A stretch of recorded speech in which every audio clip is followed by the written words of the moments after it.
हिंदुस्तान में कुछ वक्त कबल हुकूमत की तरफ से नए क्रिमिनल लॉज लागू किए गए हैं, जिनके लागू होने के बाद से ही मुल्क में पहले से चल रहे क्रिमिनल सिस्टम को इन नए क्रिमिनल लॉज ने रिप्लेस किया है।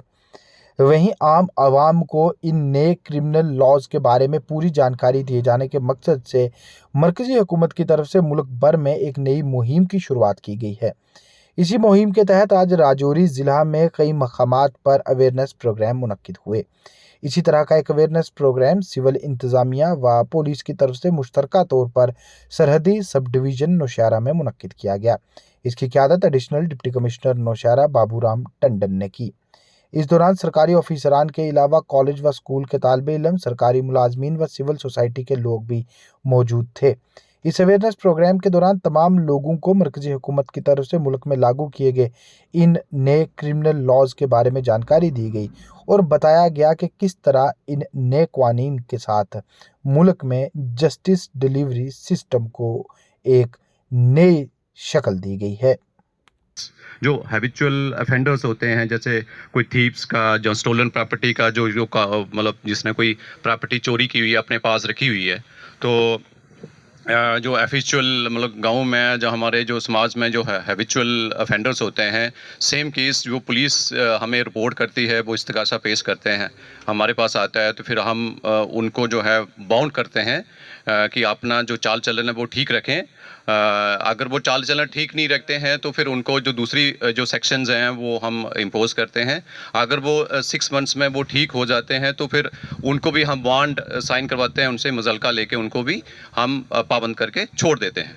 तो एक और सेक्शन है वो 144 पहले थी, जो हम जैसे आपको बोलते हैं कि इलीगल असेंबली जो मोर देन 5, जो जिसके हम कर्फ्यू लोकल टर्म में जैसे बोलते हैं, तो अब वो आज की डेट में 163 हो गई है कि जैसे कोई भी जगह पे हमें ऑर्डर मेंटेन करने के लिए पीसफुल अपना एटमॉस्फेयर, हमारा जो समाज है उसमें आपस में वो ऑर्डर रखने के लिए, पीसफुल रखने के लिए कोई भी एरिया, तो हम 144 लगाते थे। तो आज की डेट में 163 है। जैसे एग्जामिनेशंस के दौरान भी हम 144 लगाते हैं। जैसे आज वो हमारे एग्ज़ाम्स हैं 12th के और 10th के एग्ज़ाम शुरू हैं, तो उसके जो एग्जामिनेशन सेंटर्स होते हैं उनके जो दायरे के अंदर जो है 144 इम्पोज की जाती है। ये हर जगह होती है। तो ये सेफ्टी सिक्योरिटी के लिए होता है, ताकि पब्लिक ऑर्डर जो है मेंटेन रहे। हमारे जो जितने भी कार्य होते हैं सरकार के, ताकि वो उनको किसी किस्म की बाधा या खलल ना पैदा हो सके। ये सारे कानून जो है आप लोगों के लिए, हमारे लिए, हमारे समाज के लिए, ताकि हमारे समाज में एक पब्लिक ऑर्डर रहे, पीसफुल एटमॉस्फेयर रहे। कभी अगर कोई कोशिश करेगा भी तो हम उसको कानून का डर होना चाहिए। तो थैंक यू वेरी मच, आपने भी सुना। अब मैं लास्ट में हमारे जो एडिशनल डिप्टी कमिश्नर साहब है, मैं रिक्वेस्ट करूंगा कि वो भी अपने चंद अल्फाज हमें अपने जब वही चल रहे थे तो 2023 में जब हमने ये नए लॉज इंट्रोड्यूस किए हैं तो इसकी ज़रूरत क्यों पड़ी। एक मेन है कि हम लोगों को इस पे विचार करने की इसलिए ज़रूरत पड़ी थी कि बहुत सारी चीज़ें जो हैं टाइम के साथ चेंज हो जाती हैं, लेकिन वो जो पुराने कहते थे ना अंग्रेज़ों के ज़माने के जो सिस्टम चलते आ रहे हैं, अगर हम उनको अपडेट नहीं करेंगे तो आज की डेट में उनका रेलिवेंस जो है वो नहीं रहता है। तो चेंज हर चीज़ में ज़रूरी है। जैसे अभी इन्होंने बात की थी और आप सभी लोग जानते हो कि हमारे समाज में और ख़ासकर हमारी स्टेट जो है, इसमें जो मोबाइल का चलन है, ये लगभग मुझे लगता है 2003 में शुरू हुआ था और सबसे पहले इन्होंने कठुआ में और जम्मू में ये मोबाइल वगैरह इशू किए थे। ठीक है, इससे पहले क्या था कि ये चीज़ें नहीं होती थी और क्राइम का जो नेचर रहता था वो भी अलग तरह का होता था। आज की डेट में आपने देखा होगा कि पुलिस कहीं भी किसी साइट पे जाती है या किसी के घर में रेड करती है तो जाते ही पहले उनके फ़ोन ले लिए जाते हैं, जहां उनका लैपटॉप वगैरह जो है उनको वो सीज़ कर लेते हैं और अपनी कस्टडी में ले लेते हैं। ठीक है ना।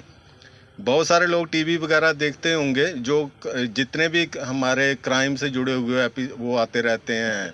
अब सावधान इंडिया लगा लो, जहाँ दूसरा क्या आता है, एक और बड़ा पॉपुलर सीरियल था 20-30 साल से चल रहा है, क्या नाम था, CID करके था शायद। तो कहने का मतलब है आप लोगों ने उसमें भी देखा होगा क्या रहता है कि क्राइम जरूरी नहीं है मैनुअली हो रहा है, जहाँ कोई हथियार का इस्तेमाल करके पता नहीं फ़ोन से कैसा उसका इस्तेमाल किया जा रहा है कि चीज़ें मैनिपुलेट करके कहीं से भी इम्प्लीमेंट करवाई जा रही हैं, है ना। तो इन चीज़ों को कैसे टैकल करना था कि अगर पुराने हिसाब से चलते रहते तो फिर तो नई चीज़ें वो वाली सॉर्ट आउट होती थी ना। तो कहने का मतलब ये है कि क्योंकि नई चीज़ें इंट्रोड्यूस समाज में हुई, क्राइम का नेचर भी चेंज हुआ और फिर इन चीज़ों को डील करने के लिए हमारे जो लॉज थे इनको भी चेंज करने की ज़रूरत आन पड़ी। तो इसलिए ये लॉ जो थे चेंज करवाए। 0 FIR के बारे में किसी को पता था? नहीं पता था। तो देखें, कानून जो है, कानून किस लिए बनाए जाते हैं? कानून बनाए जाते हैं हमारे समाज में जो लॉ एंड ऑर्डर है उसको मेंटेन करने के लिए। एक आदमी है वो क्राइम करता है और उस क्राइम के कारण एक आदमी जो है वो सफ़र करेगा। हो सकता है एक से जुड़ा हुआ है, जहाँ बहुत सारे लोगों से, हो सकता है हमारे पूरे समाज से चीज़ जुड़ी हो।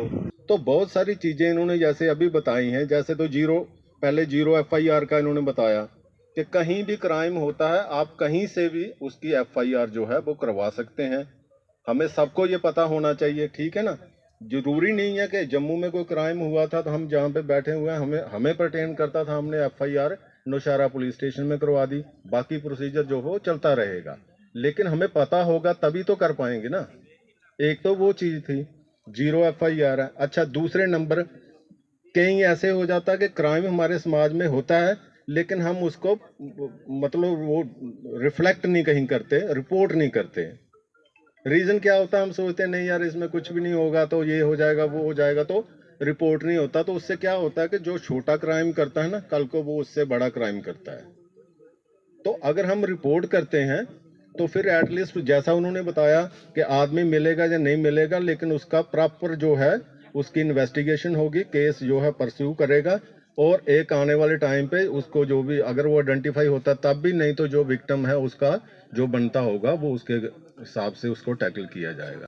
जैसा कि ये गवर्नमेंट ऑफ इंडिया की डायरेक्शंस थी कि जो भी नई क्रिमिनल लॉज लाई गए हैं इनके बारे में नोक एंड कॉर्नर में अक्रॉस द कंट्री अवेयरनेस लोगों को दी जाए, और उसी रिगार्डिंग ये आज प्रोग्राम कंडक्ट किया गया। और जिसमें हमने इस जो भी नए क्रिमिनल लॉज थे उनमें जो भी चेंजेस हुई हैं उन पे बात की और क्या ज़रूरत थी इनमें चेंजेस लाने की उस पर भी बात की। और उम्मीद करते हैं इस प्रोग्राम का आज लोगों को फ़ायदा हुआ होगा। जो भी एम्प्लॉइज़ और सिविल सोसाइटी ऑर्गेनाइजेशन के लोग आज यहाँ पे थे, इन सबको इन नई लॉज के बारे में जानकारी मिली। जी, इसमें एक ये भी मकसद था नई लॉज जो भी हैं लाने का कि इनको जेंडर न्यूट्रल कर दिया जाए। जैसे एक सेक्शन पहले भी हुआ करती थी outraging the modesty of woman, उसमें पहले ये होता था कि सिर्फ अगर मेल ही उसमें अक्यूज हो सकता है। अभी कोई फीमेल भी हो सकती है। अगर किसी दूसरी वुमन का कोई ऐसा करती है जिससे उसकी मॉडेस्टी को आउटरेज किया जाता है तो उसमें वो भी वुमन को भी अक्यूज ठहराया जा सकता है। तो एक तो इनको जेंडर न्यूट्रल कर दिया जाएगा। बाकी दूसरी ये बात है कि इनको स्ट्रक्चरल कर दिया गया है। जैसे अगर बात करें पहले IPC में कोई भी मतलब जो वुमेंस के रिलेटेड या चिल्ड्रंस के रिलेटेड स्कैटर्ड लॉज थे। अब क्या कि चैप्टर 5 जो है BNS का वो offences against woman and child की बात करता है। तो एक ईज़ हो जाती है कि उनके जो अलग एक ही जगह वो चीज़ें दी गई हैं, समझने में भी मदद होती है। और नई भी जो सेक्शंस ऐड की गई हैं, जैसे मैंने बात की सेक्शन 69 जो है BNS की है, डिसीटफुल मीन्स का यूज़ करना या फॉल्स प्रॉमिस से किसी वुमन के साथ सेक्सुअल इंटरकोर्स करना, उस अक्यूज्ड को 10 साल तक की सज़ा मिल सकती है। तो इन नई चीज़ों को ऐड किया गया है। चिल्ड्रन के रिलेटेड जैसे मैंने सेक्शन 95 BNS की बात की, हायरिंग एम्प्लॉइंग और engaging any child to commit an offence, तो उसमें भी जो बंदा ऐसा इस केस में इन्वॉल्व होता है तो उसको भी 10 साल तक की सज़ा हो सकती है। तो काफ़ी अच्छी चीज़ें हैं जो ऐड की गई हैं, जो टाइम के साथ ऐड होनी चाहिए थी। और उम्मीद करते हैं कि ये अवेयरनेस जो भी लोगों के मंग दी गई है इसका फ़ायदा लॉन्ग टर्म के लिए। जी, मोस्टली हमारी कंट्री में भी डेथ सेंटेंस को फॉलो किया जाता है। और जो भी सुप्रीम कोर्ट की डिफरेंट जजमेंट्स हैं इसको लेकर, जैसे जिसमें बताया गया कि जो डेथ सेंटेंस में rarest of the rare cases में यूज़ की जाएगी। और वही इन नई लॉज में भी है कि हीनियस क्राइम्स जो भी हैं उनमें डेथ सेंटेंस का प्रावधान। तो जुवेनाइल लॉज में भी कुछ चेंजेस हुई?